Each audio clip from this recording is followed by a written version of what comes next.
Pronto. Vamos lá, pessoal. Na aula de hoje, né, a gente vai ver estudar alguns casos específicos, né? Na aula passada a gente estudou o que era a posição, velocidade e aceleração, né? Como é que a gente calcula a aceleração e a velocidade a partir da posição e vice-versa, né? Vou fazer uma ligeira revisão aqui. E hoje a gente vai estudar um caso específico, que é o caso em que a aceleração é constante, né? Que é um caso importante, que é exatamente o caso quando o movimento de queda livre, que a gente chama, né? Quando você pega um objeto e solta, certo? Esse objeto, ele, ele cai com uma aceleração constante, como a gente vai ver, certo? Lembrando que as aulas eu estou gravando e sempre vou postar, né? Acho que até uma aluna perguntou hoje, realmente eu tá com 2 aulas para eu postar e eu ainda não postei, né? Mas eu vou postar, certo? Acabei postando das outras turmas e vocês eu esqueci. Tudo bem? Perdão. Mas hoje à noite eu vou deixar postando, certo? Demora um pouquinho, mas, quer dizer, não demora tanto também, né? Cerca de 1 hora. Aí, então, sei lá para meia-noite já deve estar os vídeos que eu estou devendo para vocês lá no Classroom, tá ok? Se eu só ajeitar aqui a câmera, nossa luzinha aqui, né? Improvisada.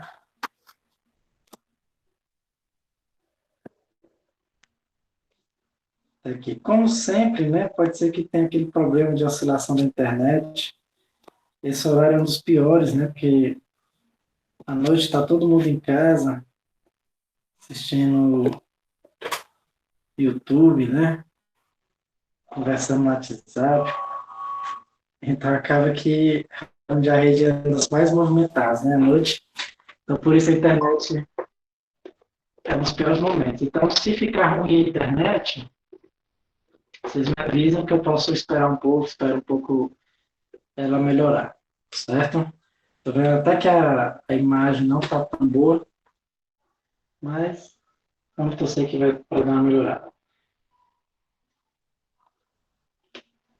A minha também, Ronaldo. A minha também está oscilando. Mas vamos torcer para dar certo aí, certo? De qualquer forma, a aula fica gravada, tudo bem? E aí a gente depois você pode assistir, certo? Vamos lá, vamos só relembrar aqui, né? O que a gente estudou basicamente nas aulas passadas foi o seguinte, que a posição de um corpo é uma função do tempo, certo? É uma função do tempo, que ela dá o quê? Ela dá exatamente a posição para cada tempo que eu queira, né? Da mesma forma, a velocidade é a função do tempo, né? A velocidade instantânea, e a aceleração, né? E eu posso obter cada uma delas a partir das outras, né? Tipo assim, se eu tenho uma posição, se eu derivar, né, a posição com relação ao tempo, eu obtenho a velocidade. Se eu derivar a velocidade com relação ao tempo, eu obtenho a aceleração, certo? Mesma coisa, eu posso obter a velocidade e a posição a partir da integral, que é exatamente como se fosse uma operação inversa da derivada, né? Então, se eu tenho uma aceleração, que era a velocidade, eu integro, né? Aí você vai ter a variação da velocidade, certo? E se você tem a velocidade, que é a posição, você integra também. E aí você tem a variação da, da posição, certo? Só para relembrar ainda mais, né, na aula passada a gente focou mais na parte dos gráficos, né? Que, tipo, no gráfico do x contra t, vou pegar aqui um gráfico assim, basicamente o que a gente vê é o seguinte, é que nesse gráfico aqui de x contra t, a velocidade, né, é exatamente que é a derivada, né, a inclinação da reta tangente, né? Então, a inclinação dessa reta em vermelho aqui que eu tracei, né? Então, por exemplo, bem nesse pontinho aqui, ó, que é a reta tangente na horizontal, posso dizer que a velocidade é zero, né? Na verdade, posso dizer que a velocidade é zero em 3 pontos. Nesse aqui de cima e nesse aqui de baixo, certo? Enfim, a velocidade, né? Eu poderia afirmar que aqui a velocidade é negativa, né? Por quê? Porque a função é decrescente, então derivada é negativa. Aqui, a minha velocidade é positiva, certo? porque função crescente, né, derivada positiva.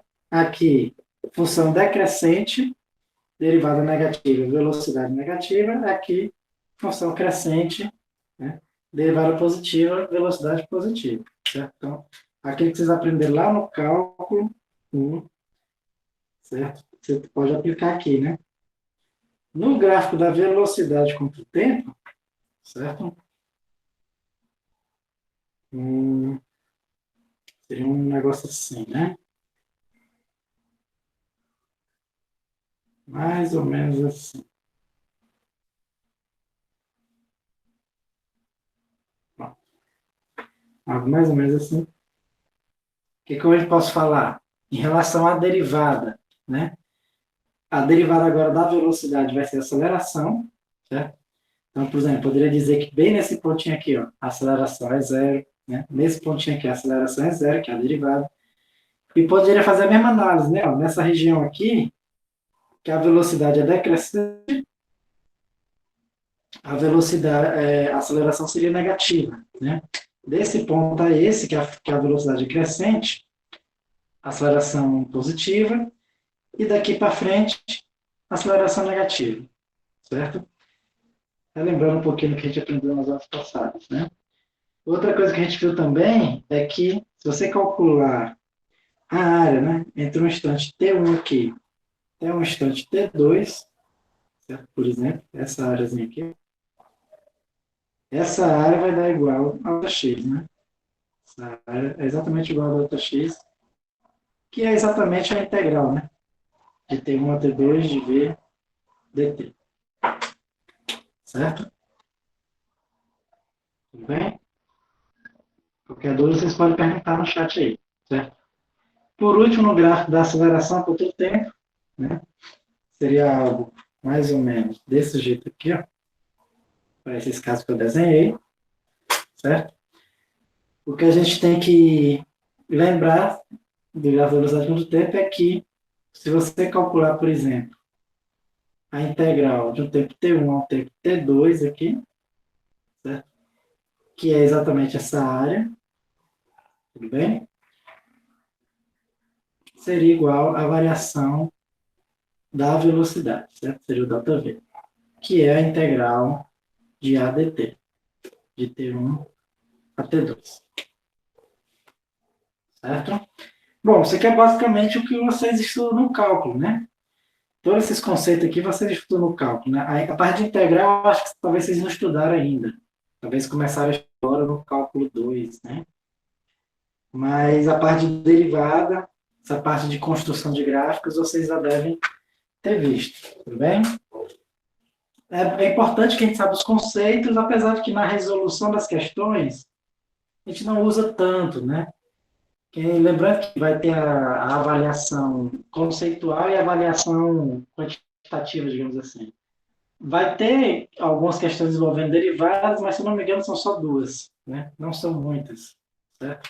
Mas é importante que a gente entenda o conceito, né? Entenda o conceito que a derivada nada mais é do que a média quando o tempo tende para zero, né? Tipo, a velocidade instantânea é a velocidade média quando o delta t tende para zero. Isso vira derivada, né?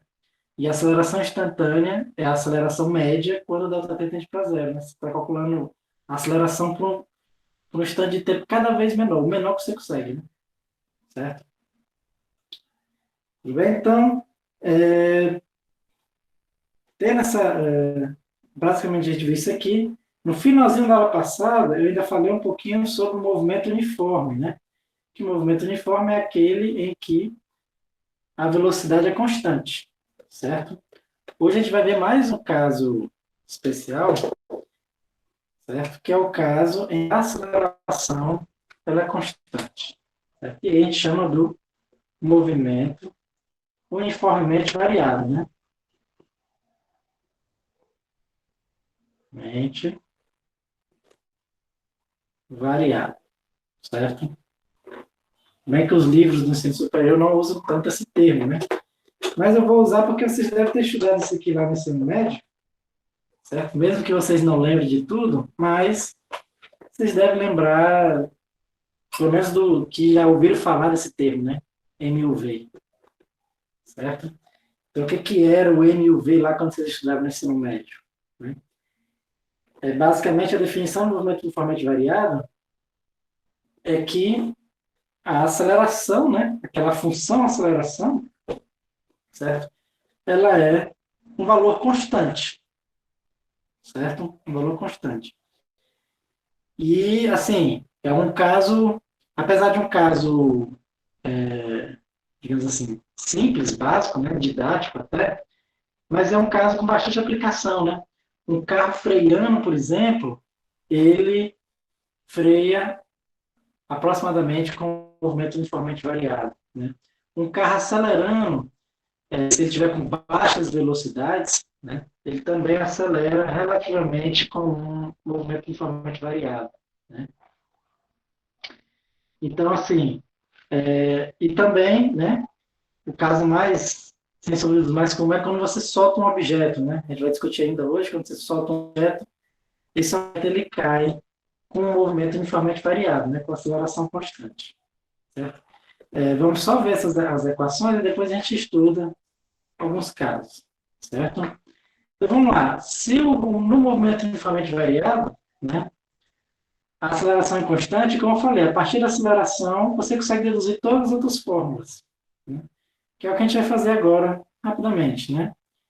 Então, que inclusive é uma aplicação daqueles gráficos que a gente viu, né? Então, se o movimento é uniformemente variado, né, o grafo da aceleração é uma constante, certo? Então, é uma linha horizontal, certo? O que significa dizer o seguinte, que se eu quiser calcular a velocidade, lembra, a velocidade ela é o quê? A variação da velocidade é a integral da aceleração, né? Vamos botar aqui t0 a um tempo t, dt, certo? Sendo que calcular essa integral, para esse caso, é fácil, porque integral é uma área, certo? Então, você tem que calcular essa área aqui. E calcular essa área é fácil, né? É base vezes altura, certo? Então, a base é t e a altura é a, né? Base vezes altura.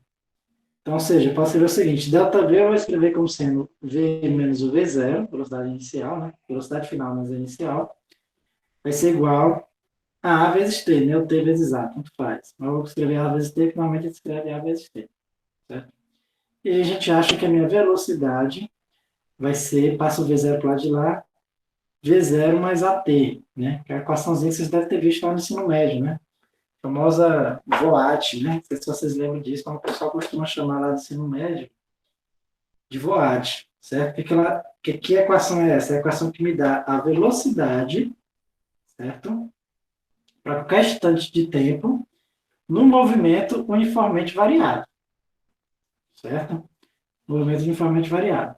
Onde V0 é a velocidade inicial, a velocidade quando o tempo for zero, e A é a aceleração, que é suposta constante, certo?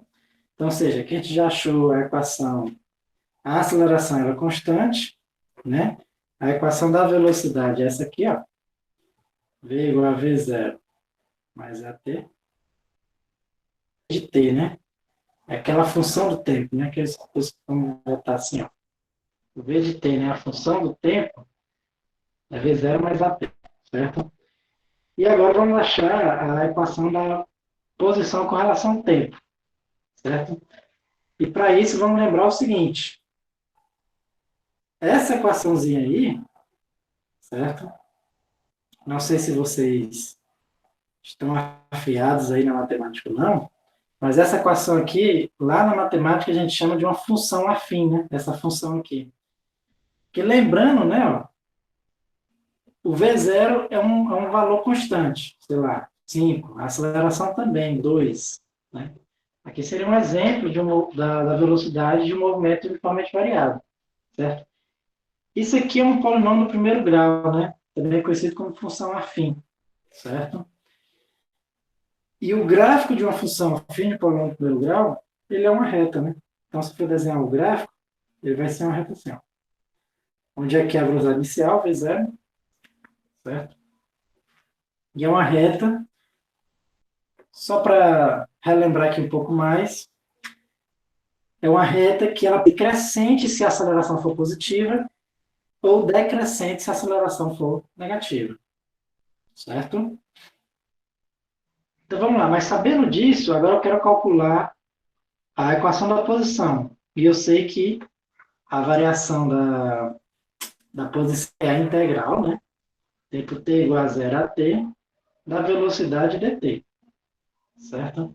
Sendo que essa integral mais é do que uma área, né? Eu não preciso, como aqui é uma área simples, certo? Eu posso calcular essa áreazinha aqui, ó, certo? Posso simplesmente calcular essa área que eu estaria resolvendo essa integral, certo? Lógico, se você já souber integrar, você pode usar as técnicas de integração aqui, essa função, que é bem simples, é um polinômio. É a primeira coisa que vocês vão aprender quando tiver aprendendo a integral, para poder calcular o quanto é o Δx. Certo? Mas aqui eu vou calcular usando a área. Tudo bem? Porque essa área que eu calcular, né? Essa área é a área de um trapézio. Tudo bem? É um trapézio que está em pé. O Ronaldo falou o seguinte: o professor está caindo direto. Me desculpe, mas vou assistir a gravação depois. Tudo bem, Ronaldo. Não tem problema não, certo? E se você tiver alguma dúvida, você pode perguntar lá pelo WhatsApp, certo? É, a minha também está ruim, eu entendo perfeitamente, né? A minha ruim com a sua ruim, imagino que deva estar bem difícil de acertar, certo? Vamos lá. Então, para eu calcular aqui a variação da posição, certo? Calcular a área de um trapézio, né? A área de um trapézio, o que é? É a base maior, que é V, né? Isso aqui é a base maior, que é o V. Mais base menor, que é esse V0, mais V0, vezes a altura. A altura é o T, dividido por 2, certo? Aqui o Δx eu escrevo como sendo x menos x0, vai ser igual. O V, eu posso substituir pela equação que eu já achei dele, né? Então, V é V0 mais AT, mais esse V0 aqui, vezes T, dividido por 2, certo? Aqui, ó, resolvendo para x, né? Simplificando tudo, passa o x0 para o lado de lá. Vai ficar x igual a x0. Aqui eu vou ter 2 vezes 0, né? Vezes t, dividido por esse 2, vai sobrar só o 0t, mais esse termo aqui vai ficar a t ao quadrado sobre 2, certo? Que é a equação que dá a posição com relação ao tempo, né? Lá no ensino médio, a gente costuma vê-la assim, ó. Em vez de ser x, a gente vê ela com S, né? S igual a S0 mais V0t mais AT2 sobre 2, certo? Mas aqui no ensino superior é melhor usar um x, né? Que aqui a gente está estudando em uma linha, né? Esse S tem um porquê desse S, que é o comprimento do arco, né? Mas aqui vamos estudar numa linha reta, então a gente usa o x mesmo. Tudo bem? E aí, com isso aqui, a gente consegue deduzir, certo? Já temos a equação da aceleração, da velocidade e da posição, certo? Ou seja, qualquer movimento uniforme variado, a gente consegue descrever com essas três equações. Tudo bem? Deixa eu só escrever aqui, ó. X igual a x0 mais V0t mais a T2 sobre 2, certo? A aceleração é constante, né? Então, se você tiver o valor da posição inicial, velocidade inicial e aceleração, você consegue descrever qualquer movimento que seja uniformemente variado. Tudo bem? Por último, certo? Só para a gente também ver alguns detalhes, certo? O que acontece? Se eu for ver aqui o gráfico de x contra t, certo? Olhar aqui bem para essa equação, né? Lembrando que isso aqui é um número, né? É uma constante, é a posição inicial. Isso aqui é um número, isso aqui é um número. Ou seja, o que eu tenho aqui é um polinômio de segundo grau. Se você relembrar aqui, o polinômio grau, a equação é uma parábola, né? É uma parábola cuja concavidade pode ser voltada para cima ou para baixo, certo? Caso a concavidade voltada para baixo, seria assim, ó. No caso, assim. O que determina? Vai ser a aceleração, né? O termo que multiplica o t ao quadrado. Se esse termo for positivo, com cavidade voltada para cima, né? Aceleração positiva, cavidade voltada para cima. Aceleração negativa, com cavidade voltada para baixo, certo? Mais alguma curiosidade, né? O vértice da parábola, certo? Que agora que você já sabe um pouco mais de cálculo, a gente chama do mínimo, né? Esse mínimo local aqui, certo? Que na verdade na parábola acaba sendo um mínimo global, certo? É exatamente o ponto onde a velocidade é zero, né? Aquela questão bem aqui assim, a derivada ela é uma reta, né? A reta tangente é uma reta horizontal. Então, a inclinação de uma reta horizontal é zero, significa dizer que a derivada é zero, significa dizer que a velocidade aqui é zero, certo? Então, a velocidade nesse ponto é zero. E lembrando, a velocidade ser zero é aquilo que eu falei na aula passada. Quando a velocidade é zero, é porque o corpo inverteu o movimento dele, certo? Se você fosse olhar o gráfico de V com o T, dessa parábola aqui, seria um negócio assim. Ó. Exatamente esse ponto de a velocidade é zero é onde a parábola tem o seu mínimo, certo? Vamos chamar aqui de TI, instante de inversão. Exatamente nesse instante aqui, ó, instante de inversão, quando a parábola tem o seu mínimo aqui, a velocidade ela é zero, né? E a inversão é exatamente por isso, ó, que a velocidade vinha negativa, depois ela fica positiva, né? Aquela ideia, o corpo vinha no sentido, andando no sentido negativo, ele para e aí começa a andar no sentido positivo, certo? Então, sempre quando a velocidade zero, há uma inversão do movimento, certo? Bom, vamos lá, vamos ver alguns exemplos aqui. Aliás, antes de ver alguns exemplos, vamos ver só mais uma equação que a gente também vê lá no ensino médio, que às vezes é útil, certo? Essas duas equações aqui, você consegue resolver qualquer problema de movimento uniformemente variável, só com essa e a da aceleração, né? Certo? Ah, mas, às vezes é muito útil usar uma equação que a gente chama de equação de Torricelli, vocês devem lembrar lá do ensino médio. Né? O que é a equação de Torricelli? Basicamente, a equação de Torricelli é você eliminar o tempo dessa equação nessa. Né? Por quê? Porque essa aqui você relaciona velocidade com tempo. Essa aqui você relaciona posição com tempo. Certo? Muitas vezes você quer relacionar posição diretamente com a velocidade final. Para você fazer isso, você usa a equação de Torricelli. Né? Se você resolver aqui, eu não vou fazer porque é só cálculo. Certo? Vai ficar chato eu fazer aqui. Mas depois, se algum aluno quiser, eu posso fazer o cálculo, mandar pelo WhatsApp, alguma coisa assim. Certo? Mas se você isolar o tempo nessa equação e substituir nessa, certo? O que você vai obter aqui, v ao quadrado vai ser igual a 2 vezes o a vezes o Δx. Certo? Exatamente. Se você isolar o tempo aqui e substituir aqui, você vai obter essa equação que é o que a gente chama de equação de Torricelli. Tudo bem?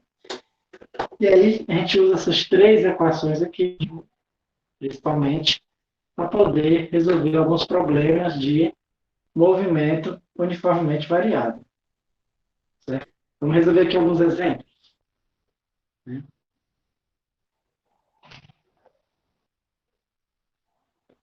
Vamos ver aqui.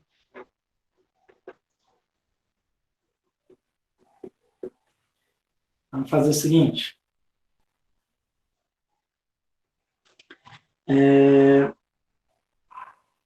Vamos supor, né, que o carro, qualquer, ele tem uma aceleração, né, de arranque, de arrancada, vamos supor aqui de 6 metros por segundo ao quadrado. Certo? 6 metros por segundo ao quadrado, vamos botar mais aqui, vou botar 8 metros por segundo ao quadrado. Certo?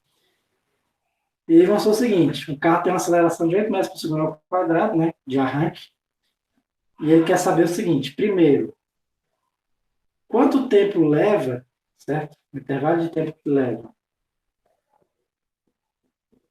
para a velocidade ir de 0 a 100 km por hora, certo? Vamos calcular isso aí. E depois vamos calcular também o quanto ele vai andar, certo?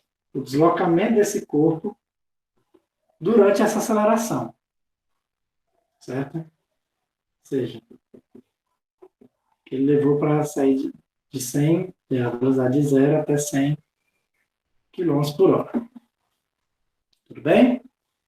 Vamos lá. Eu vou apagar aqui, né? Porque eu preciso ter espaço. Depois eu reescrevo aqui para eu entender. Bom, aqui fica o seguinte, né? Se eu estou falando de velocidade, né? Tempo e velocidade, então eu vou usar aqui a equação de V de t, né? V igual a V0 mais AT, né? Eu quero que a velocidade inicial, né? Ele parta de 0, velocidade final 100, certo? Que eu vou botar um asteriscozinho, mais a aceleração que é 8 vezes o tempo. Que é descobrir o tempo que ele leva para chegar a 100 km por hora. Eu botei aqui um asterisco por quê? Porque esse 100 aqui, ele está em km por hora, né? É interessante que eu saiba ele quanto é em metros por segundo, certo? E para transformar de km por hora em metros por segundo, nós vimos, né? Na aula de velocidade. Então, basicamente, você divide por 3,6. Tudo bem? Eu peguei lá o calculador aqui para a gente fazer. 100 dividido por 3,6 vai dar 27,78 aproximadamente, né? Metros por segundo. Certo? Então, vamos lá. Então, aqui, na verdade, não é 100, né? É 27,78. Aí, aqui, vou isolar o tempo, né? Para isolar o tempo, eu tenho que passar o 8 dividindo. Aqui, pessoal, eu sempre faço os cálculos um pouco mais rápido, e como eu tenho pouco espaço, né? Eu não vou fazer todos os passos algébricos, tudo bem? Mas se alguém tiver dúvida, pode me perguntar, né? Mas aqui, o que você poderia fazer? Você passa o tempo lá de lá, né? Vai menos 8, esse tempo lá de cá, aí fica menos também, né? Multiplica tudo por menos 1, fica tudo positivo. Depois o 8 que está multiplicando, ele passa dividindo, certo? E aí, isso aqui dividido por 8, eu vou achar aqui que o meu tempo vai ser de 3,5 aproximadamente, né? 3 segundos e meio, ele chegaria a 100 km por hora, certo? Que é muito rápido, né? Pegar um carro que chega a 100 km por hora em 3,5 segundos, é um carro muito rápido, certo? É um carro esportivo, né? Acho que eu até dei um exemplo para vocês, né? Peguei alguns carros, calculei a aceleração de uma Ferrari, né? E por incrível que pareça, que a gente viu, a Ferrari, por incrível que pareça, não é mais rápido que o pincel caindo, né? Algumas Ferraris, né? Acho que hoje em dia já deve ter alguma Ferrari que seja mais rápida que esse pincel caindo, mas tem uma aceleração maior que esse pincel caindo, mas até um dia desse não tinha, não era qualquer carro que conseguia ter uma aceleração maior do que a aceleração da gravidade, certo? Quando a gente estiver vendo o movimento cavaleiro, eu vou falar isso de novo. Vamos só fazer aqui o item B. Né? No item B, eu quero é o deslocamento, certo? Eu quero é o deslocamento dele nesse instante de tempo, Δx. Tudo bem? E aí eu tenho duas opções. Agora já para o item B. Tem duas opções. Então você pode calcular pela equação de Torricelli, né? V ao quadrado é igual a V0 ao quadrado mais 2A vezes Δx. Já que agora eu já tenho o tempo que ele leva, né? Eu posso usar a equação do x também, né? X igual a x0 mais V0t mais AT2 sobre 2. Certo?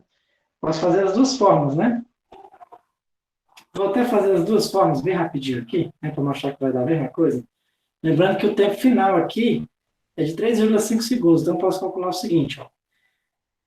Eu posso supor que a posição inicial é zero, né? A velocidade inicial é zero, certo?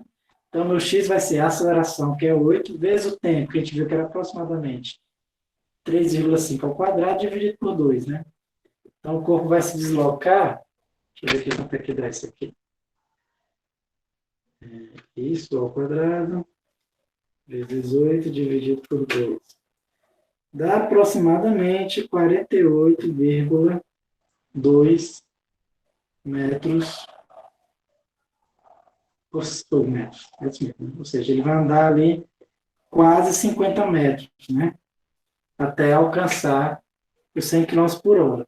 Como falei, podia ser por aqui também, né? Podia fazer 27,78 ao quadrado, que é os 100 km por hora, vai ser igual a velocidade inicial zero ao quadrado, mais 2 vezes 8 vezes ΔX. Certo? Ou seja, ΔX seria esse 27,78 ao quadrado dividido por 16, né? Que é 2 vezes 8. Vamos ver quanto é que dá aqui. 27,78 ao quadrado dividido por 16. E dá, né, exatamente a mesma coisa, certo? 48,2. Dá algumas diferenças nas casas decimais, né, devido à aproximação, tudo bem? Mas, se você calculasse só com números racionais, né, aí você ia ver exatamente a mesma coisa. Certo, pessoal? Qualquer dúvida, vocês podem perguntar aí. Tudo bem? Deixa eu só ver mais um exemplozinho aqui. Só ver uma coisa aqui bem ligeirinho.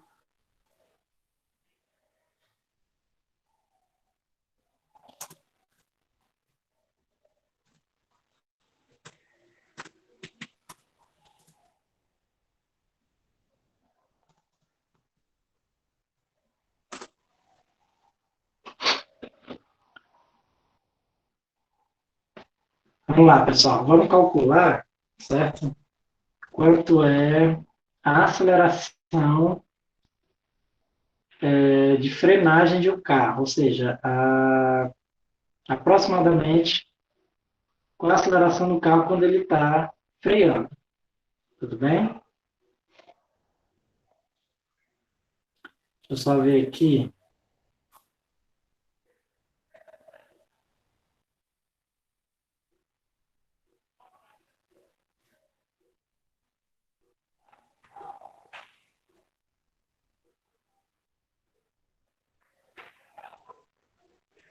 Deixa eu ver aqui.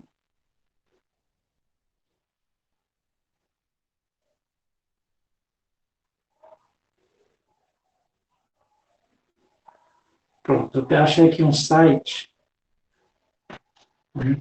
Não sei se confiável ou não, mas ele está dizendo aqui, né? Vamos confiar nele, que um veículo que está a 30 km por hora, certo? É o seguinte, um veículo que está a 30 km por hora, certo?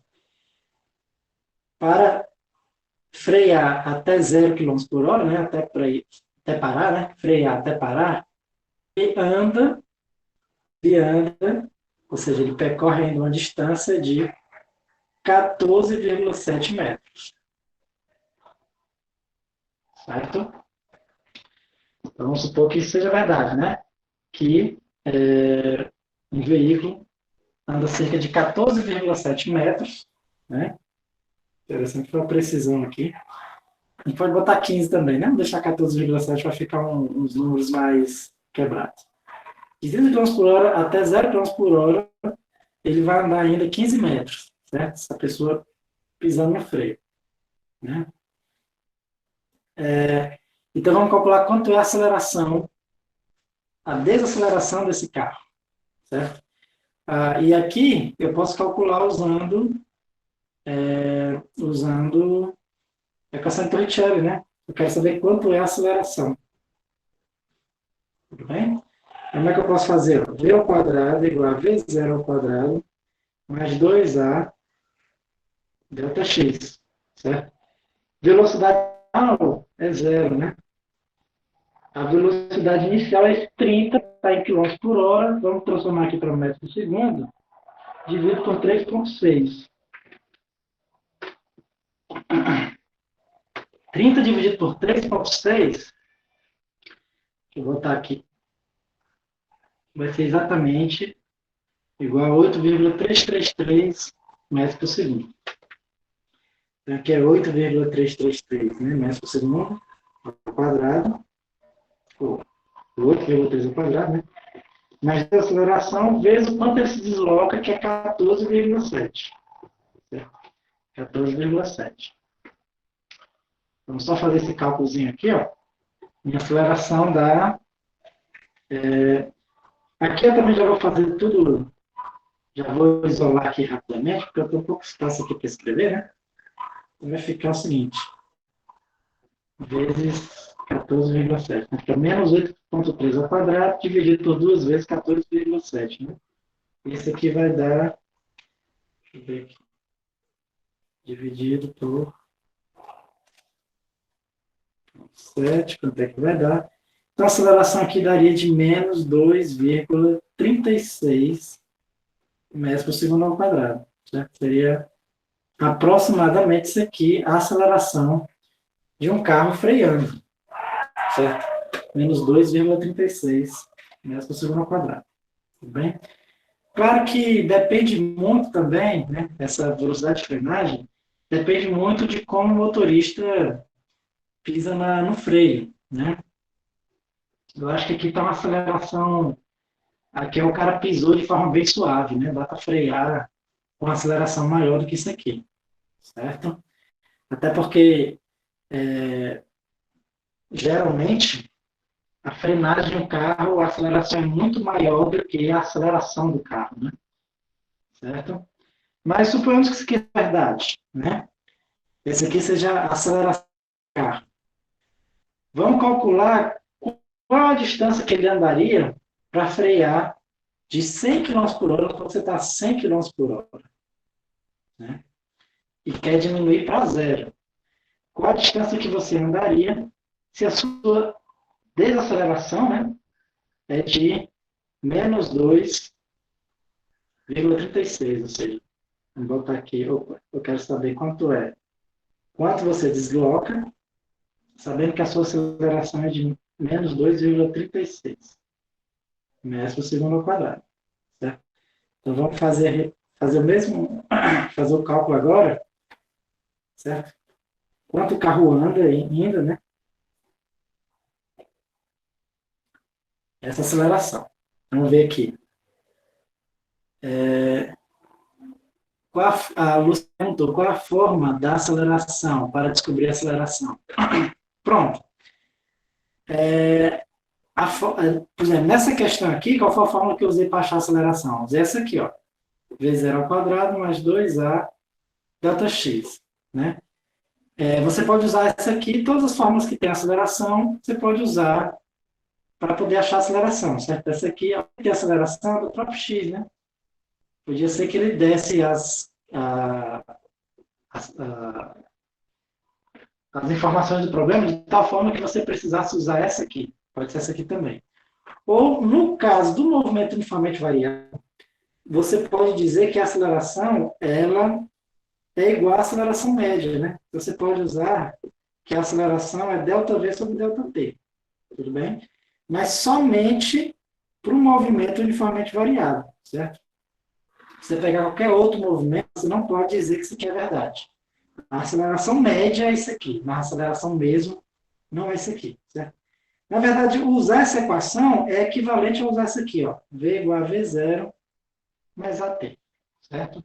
É a mesma coisa, essas duas equações são a mesma, na verdade, elas só estão reescritas de forma diferente, certo?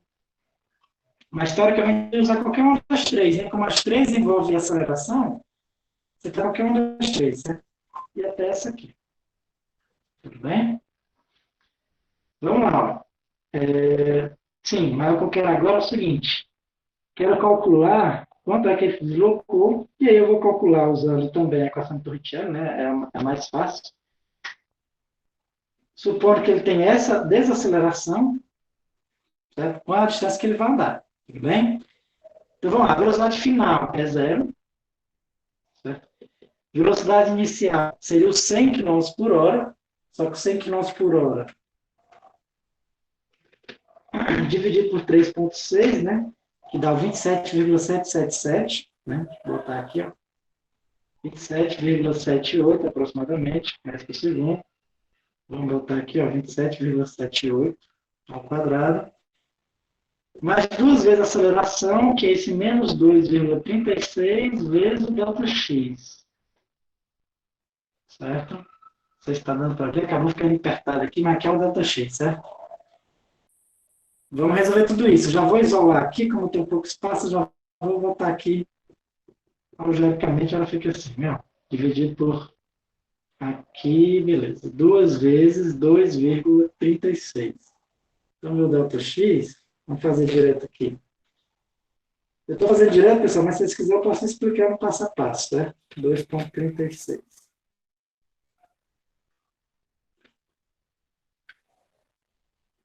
Aqui daria 163,5 metros, aproximadamente. Certo?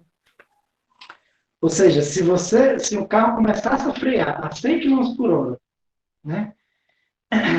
Ele ia andar ainda 166 metros para chegar a 0 km por hora. Tudo bem? Na verdade, pessoal, lógico que você demora uma certa distância, né? Mesmo. Só que assim, essa aceleração está muito pequena, né? Na realidade mesmo, a gente consegue uma aceleração bem maior no carro, certo? Consegue até uma aceleração próxima à aceleração da gravidade, né? Próxima a menos 10 km por hora. Ou 10 metros por segundo ao quadrado. Tudo bem? Então, assim, mas de qualquer forma, fica aí a dica, né? Quanto maior a velocidade, mais anda para poder frear, né? Por isso que às vezes pode ocasionar acidentes, né? Na verdade, eu já quase sofri um acidente por causa disso, né? Eu estava dirigindo a uma velocidade relativamente elevada, né? E tinha um caminhão parado bem no meio da pista, certo? Tá na estrada, né? Então, na estrada a gente costuma dirigir rápido mesmo, né? E aí, o que acontece? Tinha um caminhão parado no meio da pista, e o que acontece? Tinha vindo um carro aqui do outro lado, né? Naturalmente, eu ia precisar puxar. Sendo que, é, sendo que eu pensei, ó, estou indo aqui, mas vou primeiro esperar o carro passar, obviamente, né? Não vou puxar com o carro vindo, senão vou me estatar lá de frente com ele, né? E escapar minha alma. Pensei, vou deixar o carro passar e depois eu passo. Sendo qual é o problema? Acabei fazendo o cálculo errado, né? Cheguei bem pertinho desse caminhão aqui, eu ainda estava com a velocidade muito alta e esse carro ainda não tinha passado, né? Aí eu pisei no freio com toda a força, mesmo assim eu não ia conseguir parar a tempo de coisar o caminhão, eu ia bater atrás do caminhão. Acabei tendo que puxar para cá e esse carro que vinha puxou para o acostamento, né? Foi o único jeito. Desde então eu nunca mais dirigi muito rápido, certo? Por causa de uma irresponsabilidade minha, né? Realmente foi um erro meu aqui, porque eu devia ter freado desde o princípio, né? Mas não freiei confiando que ia dar certo. Eu ia me matando na estrada, né? Mas graças a Deus eu estou aqui dando aula para vocês, certo? Fica a dica aí para vocês dirigir com prudência, né? Na estrada, certo? Porque, assim, mesmo com a. Aqui a gente fez um exemplo em que uma aceleração é bem pequenininha, né? Na realidade, a aceleração não é tão pequena assim, não. A gente não chega a andar 160 metros, né? Vamos botar aqui até uma aceleração bem real. Uma desaceleração bem real é de uns 10 metros por segundo ao quadrado. Certo? Você consegue chegar a uma desaceleração dessa. Certo? Quer dizer, não muito mais do que isso. Né? Isso aqui talvez seja o máximo que a gente consiga. Se você for ver, né? Fazer o cálculo aqui rapidinho, né? Quanto é que eu andaria, né? Se você ainda chegaria a andar, seria um negócio assim, 7,8 ao quadrado, 2 vezes 10. Deixa eu ver quanto é que ainda daria aqui. 27,78 ao quadrado, dividido por 20. Ó. Então, ou seja, mesmo numa das melhores hipóteses, o carro ainda precisa cerca de 40 metros para poder frear. Certo? Que é aproximadamente, né? 40 metros. Ou seja, se você está aqui no carro a 100 km por hora e pisar com toda a força no freio, o seu carro ainda vai andar 40 metros. Né? É por isso que se você tem altas velocidades, você tem que ser mais prudente, né? Porque mesmo você querendo, você ainda vai demorar muito para você frear. Você ainda vai andar 40 metros. Mas porque você está vindo aqui na cidade distraída a 100 km por hora. O sinal fica vermelho. Né? Você está a 100 km por hora, o sinal fica vermelho. Certo? Ou seja, mesmo que você pise no freio com toda a força, você ainda vai andar 40 metros. Se você tiver 40 metros atrás do sinal vermelho, você vai avançar o sinal. Certo? Querendo ou não, pode pisar no freio quanto você quiser, você ainda vai andar uns 40 metros. Certo? Então, é por isso que tem que ter uma certa prudência, né? Quando for dirigir. Bem, pessoal, qualquer dúvida, vocês podem perguntar aí. Certo? E agora, pessoal, nós vamos ver, né, o caso especial do movimento uniformemente variado, né? Que é quando tem um movimento sobre a ação da gravidade. Certo? Como falta só 10 minutos para terminar a aula, eu vou começar hoje, mas não vou terminar. Mas eu vou começar a falar um pouco, né? Aceleração da gravidade. Certo? Vamos lá. Então, a primeira coisa que a gente tem que entender é o seguinte. A gente tem que entender... Deixa eu pegar aqui alguma coisa para mostrar para vocês. Certo? A primeira coisa que a gente tem que entender, vou perguntar para vocês, é o seguinte. Qual é a aceleração que um corpo cai? Certo? Por exemplo, se eu perguntar para vocês, né, quem cai primeiro, certo? Esse livro ou esse papel? Né? Se eu soltar aqui, certo? Quem vai cair primeiro?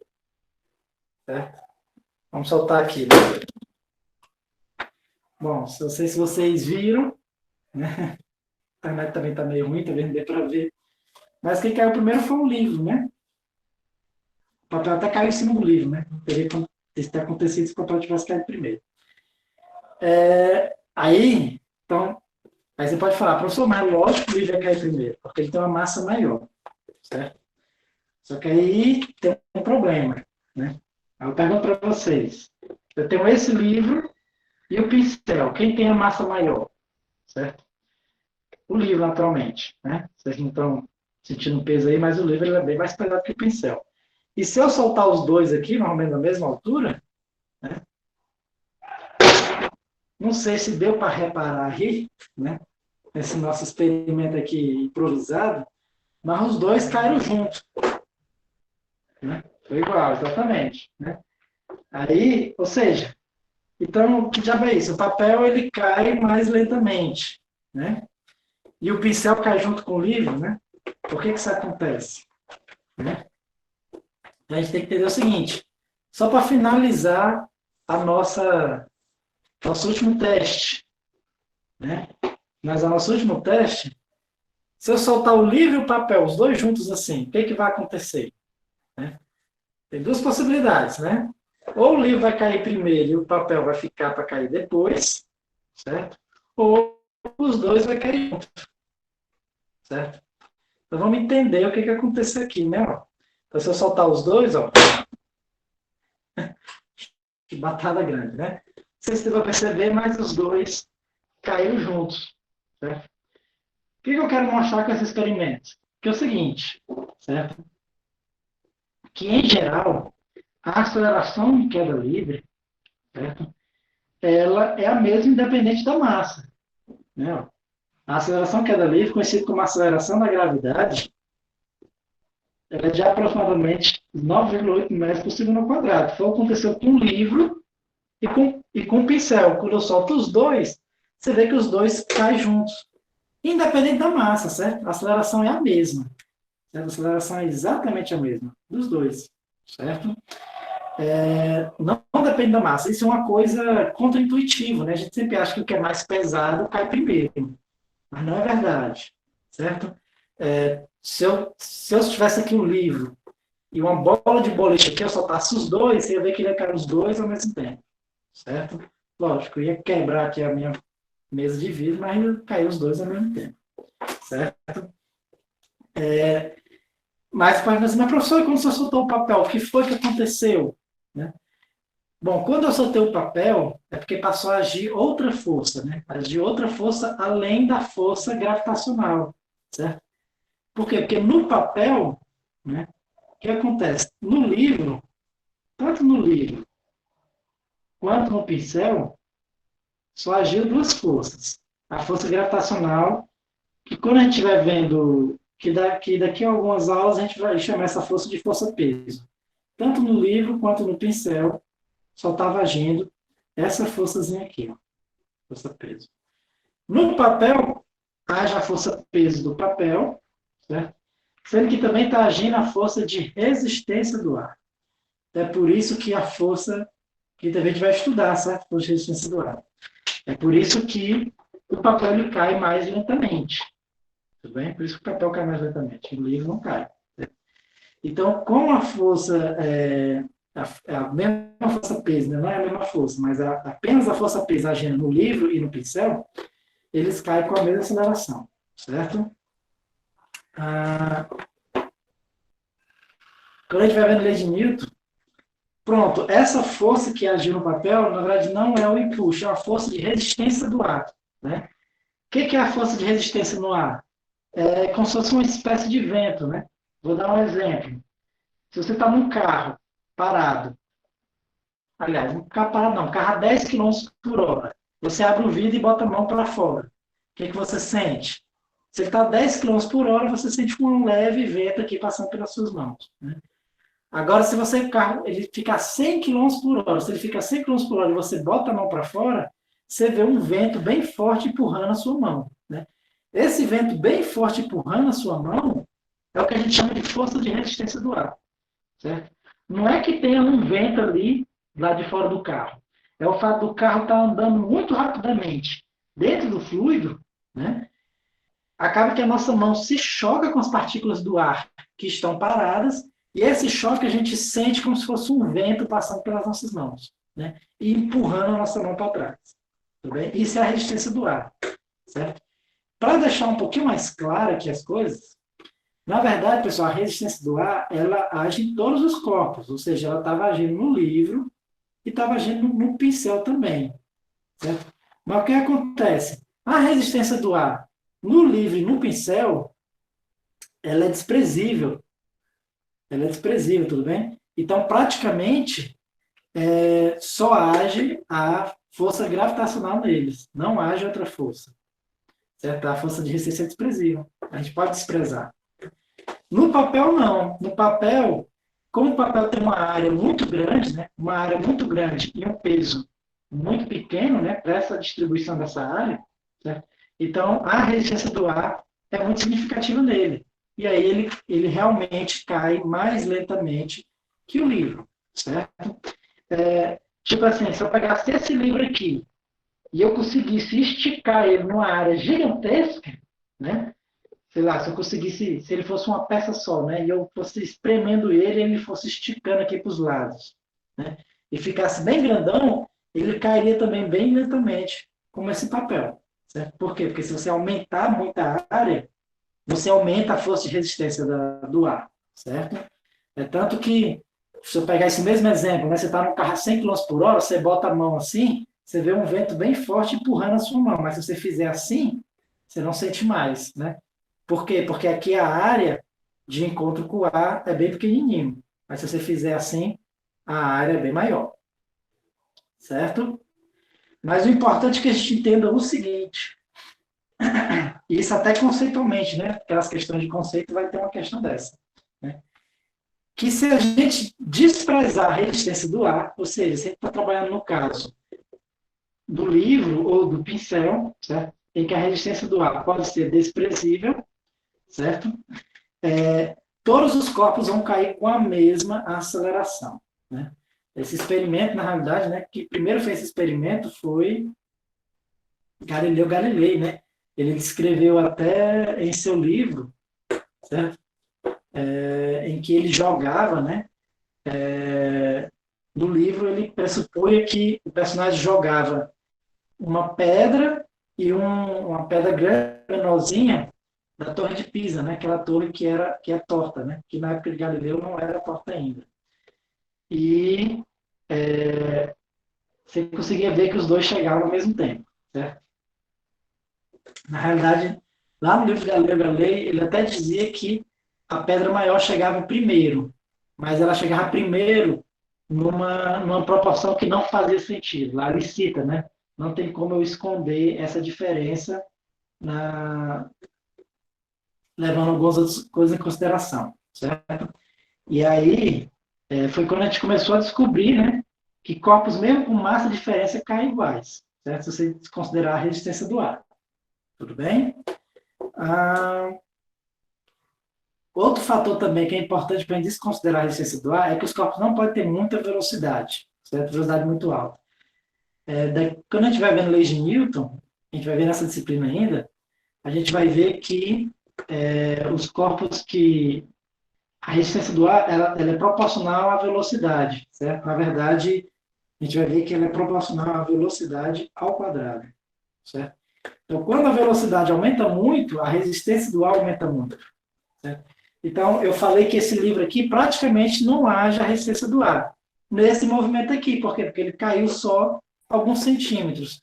Mas se eu soltar esse livro aqui de um prédio de 20 andares, o que vai acontecer? Ele vai atingir uma velocidade tão alta, mas tão alta, que, é, que ele vai começar a agir nele a força de resistência grande, né? E como a gente vai ver, não vai deixar que a velocidade aumente indefinidamente. Vai chegar até um valor máximo de velocidade que a gente chama de velocidade terminal, certo? Mas isso é quando a gente for estudar a resistência do ar, né? Só depois que a gente vê a lei de Newton, certo?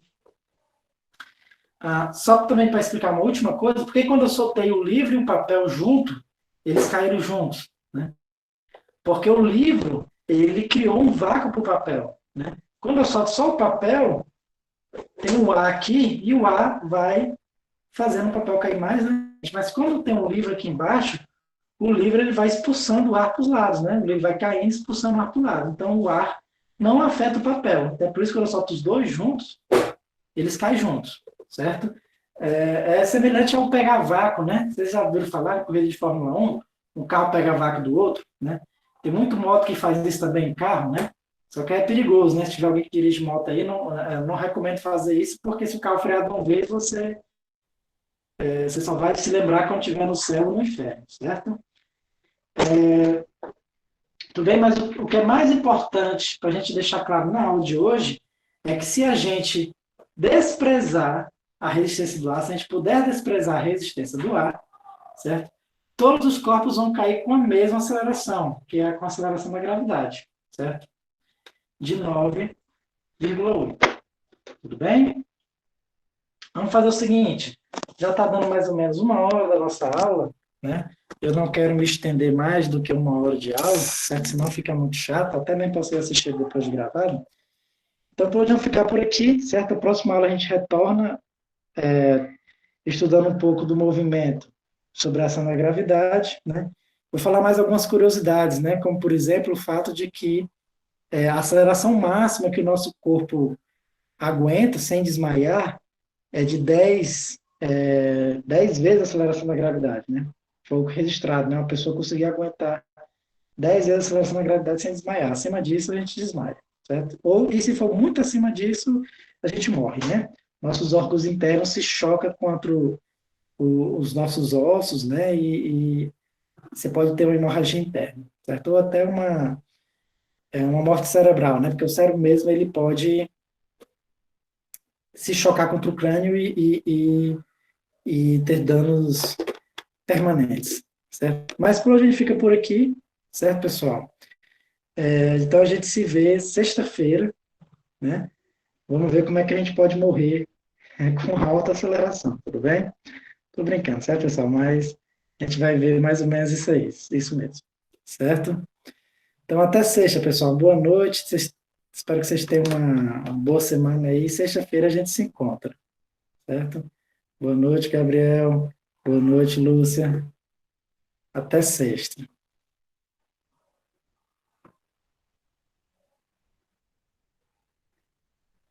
Vou interromper aqui.